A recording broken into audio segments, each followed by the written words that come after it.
Hey guys, Jonah here, back with another beer review, and we're tying up the last ones from the Beer Cities UK batch.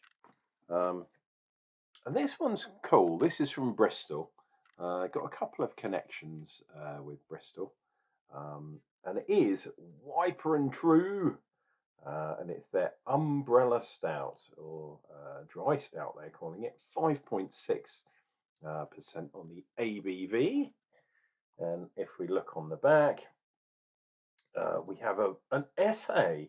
Essentially, it's a huge. I mean, It looks like a big can. I think it's only a four. I think it's a 440, not a 500. We'll find out. Oh yeah, 440. It does say on there. But yeah, crazy. And it says a beautifully. Sorry, beg your pardon, dear viewer.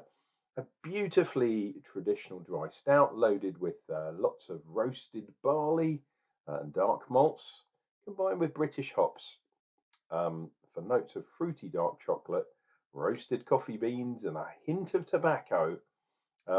We've got EKG, uh, which is from down in my neck of the woods, which is cool. East Kent Goldings, obviously, and Challenger hops.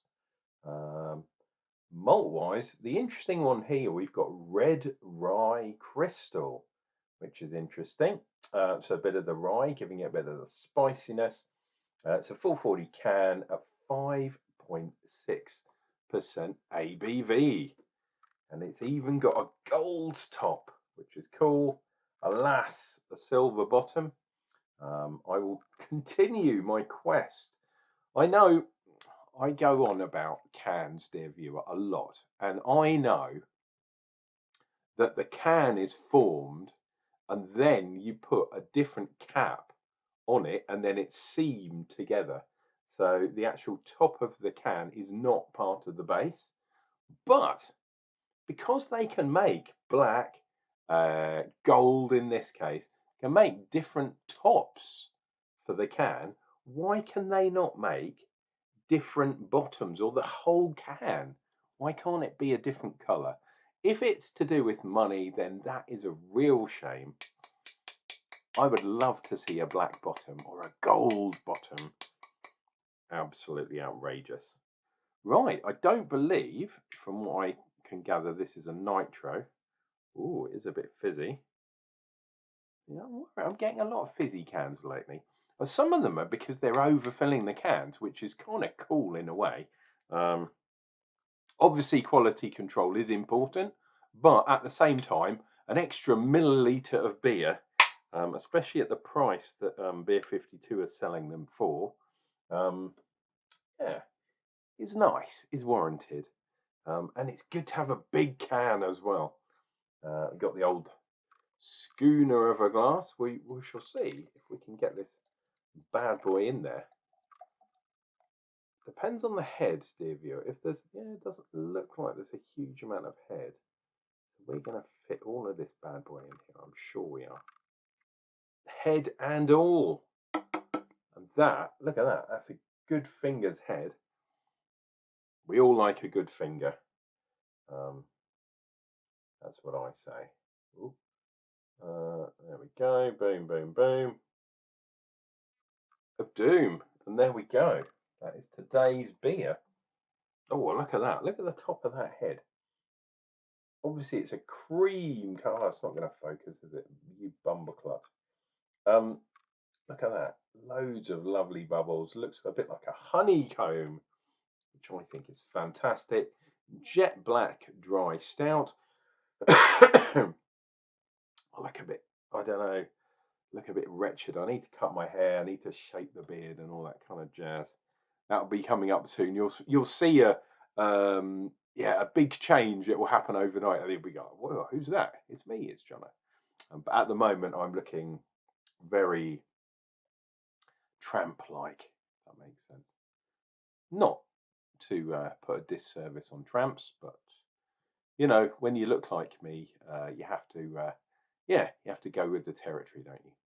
Cheers and big beers.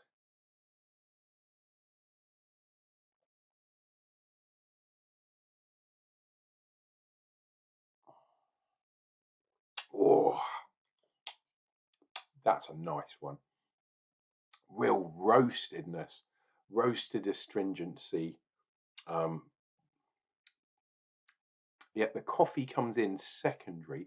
It's not like roast coffee, like an espresso coffee. That's not exactly what's going on here. But the astringency hits first, then the coffee comes in second. I'm looking for the tobacco. And I think perhaps they're using the imagery of tobacco to describe the sort of the roastedness too, but I'm not really getting that. It's nice and dry. Ooh, nicely carbonated too. Look, unfortunately, the head has disappeared very quickly,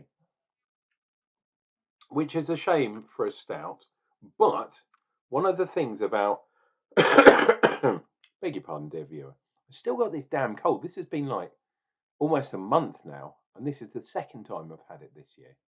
Ridiculous. But anyway, you'll have to put up with my coughing, as well as my dulcet tones. Um, Hopefully you're enjoying it as well. If you are, why not click like to the video? It does help me out, believe it or not. Bumps me up in the YouTube rankings and all that kind of stuff. And you never know, hopefully we'll get some viral videos going.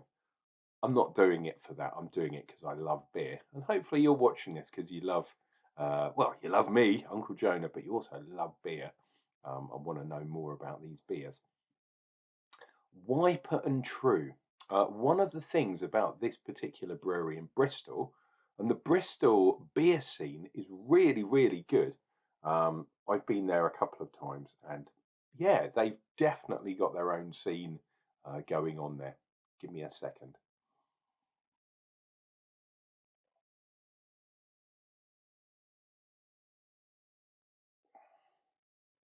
Oh, lovely beer. Yes, what I was going to say. One of the things Wiper and True do is they have their own version of the Rhine Hotskebot. So this stout, even though it said it has red rye in there, that's kind of, I guess, a bit outside their wheelhouse because they don't usually use things like wheat and oats. So I am kind of surprised that they're using rye. Um, but malt is malt, I suppose. Um, but yeah, they try to stick to the four main constituents of beer, which is obviously water, hops, malt, in this case, including rye, and obviously yeast. So things like wheat, things like oats, unless they're malted, I guess. I guess they're getting away with it because the rye is a malted grain, as opposed to just chucking something in there for doing something slightly different. Like a lot of people do with oats, they don't use malted oats; they just use normal straight malt. Um, so Wiper and True, definitely there. I'm looking for that spiciness as well from that red rye. Um, Obviously, having a red in a stout is a little bit wasted because you're not going to see the red colour. But rye does bring in a kind of biscuity, gnarly, wholemeal-y type, ancient grainy type bread thing. Um, and because of the stout style, especially when it's a dry stout, perhaps that's a little bit lost. So I'm not really getting that kind of spicy bread, spicy biscuit type thing coming from this.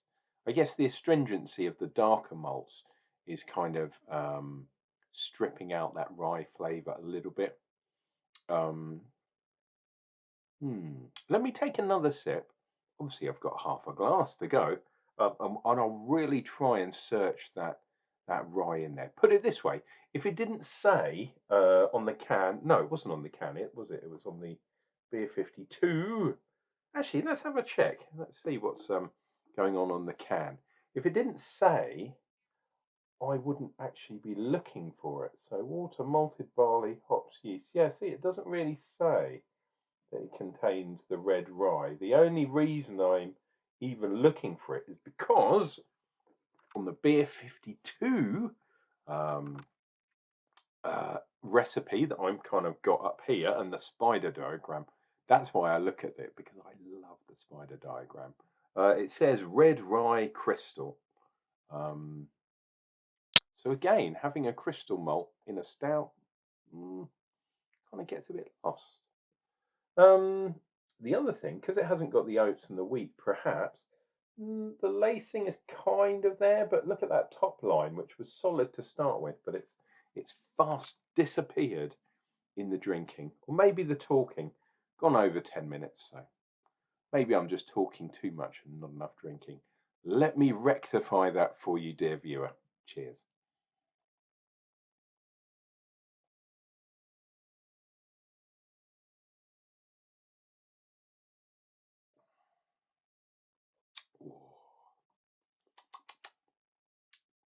I'm looking, I'm searching, the astringency's there. There's a touch of sweetness in the background.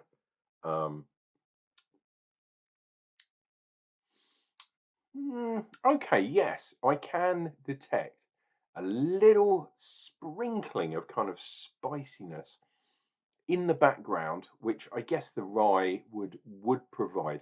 Maybe that's because I'm getting down to the bottom of the glass with the heavier particulates, particularly settling down. I am a firm believer, especially with bottle conditioned beers and craft brewing cans, especially if you leave them for a while. This one's reasonably good. This is from last month, but we don't know how long it's been sitting in the warehouse for. But yeah, I'm a firm believer that your top sip of a glass and your bottom sip will taste slightly different. And the reason why I say this is because I'm a beer judge. I'm also a beer trainer, a tasting trainer. I'm thinking of actually putting together a training session on beer with cheese. That would be really good. Don't know if anyone, pardon me, would take it up, but hey ho. But yeah, I've had a lot of different exposure through my years of doing this. Obviously, I've been doing the YouTube for nearly 15 years, I think. Um, yeah, your palate changes over time, and I'm talking over a long period of time. So what you used to like, maybe you're kind of not liking so much, or perhaps your sensory synapses, and that's easy for me to say, a bit of sibilance for you. Um, but yeah, even a beer through the glass tastes different. So yeah, sometimes I try and store my beers upside down. And that's going to sound crazy, but basically what it means is the particulates do fall out, drop out a little bit. When I'm ready to drink it, I'll turn it back over, maybe, half an hour or an hour before I drink it, so the can doesn't explode by me inverting it. But to try and distribute the particulates across the whole beer. Does it work? I don't know. Some people roll their beers. I don't know if you've seen that, but yeah, obviously, if you put a can or a bottle even on its side, um, there's not so much for it to drop out because the width of the can is narrower than the depth of the can.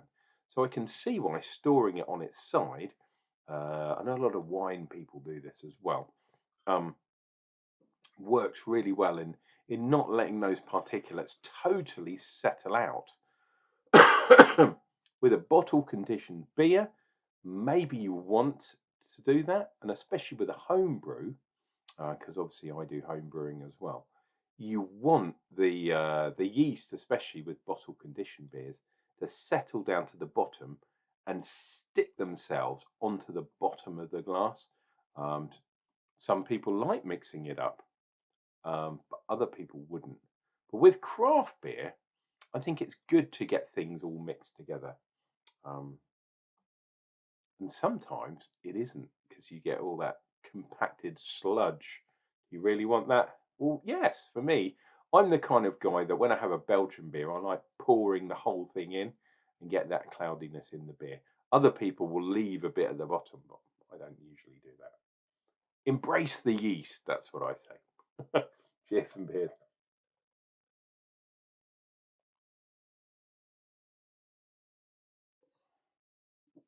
Whoa.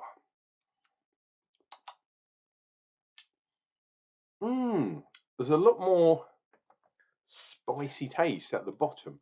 So that's what I was talking about. Maybe things had settled out, or the other option, which is a theory in my head, and is more a kind of biochemical thing or a more science-based thing, um, is when you're drinking, especially what should we call it, a sensory drinking or a beer judging, or a beer tasting panel, which I also run. Um, your first touch of your synapses in your tongue and the back of your throat, and believe it or not, the front of your tongue and the back of your tongue have a different amount of synapses and they react to slightly different things. So your taste differs slightly. So that's why it's good to get a good old slug and even swirl it around a little bit. Got to be a bit careful because it creates carbon dioxide. Um, that's a different thing altogether. Oh my God, I'm going way off topic here. But what I'm trying to say, dear viewer, is your synapses fire and send electrical messages to your brain going, this is what the beer tastes like. Um, but it takes a little bit of time for them to reset. Um, and when I say a little bit of time, I'm not talking about, there's not an instant reset here with synapses. Have a look at biochemistry. It's really, really interesting. When I was a young man, younger than today, I did some biochemistry when I studied for my degree. Um, it's incredibly interesting how your brain works. And obviously, your tongue fires off these synapses as they go. Really interesting topic.